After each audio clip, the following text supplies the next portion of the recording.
कालचा ब्लॉग तर तुम्ही बघितलाच असेल.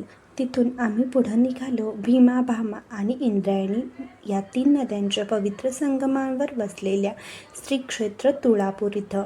कमानीच्या आत प्रवेश करताच महाराजांच्या परममित्रांनी छंदोगामात्य कवी कलश यांची समाधी आहे, त्यांचं दर्शन घेऊन पुढं निघालो श्री संगमेश्वर मंदिरात. नदीकाठावर वसलेलं हे महादेवाचं जुनं दगडी मंदिर खूपच सुंदर आहे.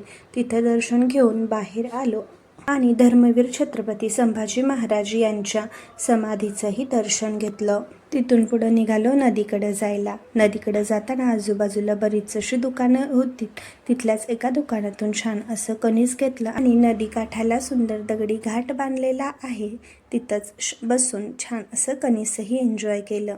तिथं फोटोशूट आणि बोटिंग असं बरंच काहीसं चालू होतं. तिथून एका लहान टेकडीवर असलेल्या विष्णू महाबल्लाळेश्वर महादेव मंदिरात आलो. निघताना थंडगार असं ताक घेतलं आणि मग घरी यायला निघालो. व्हिडिओ कसा वाटला हे नक्की सांगा आणि आवडला असेल तर लाईक करा आणि चॅनल सबस्क्राईब करा.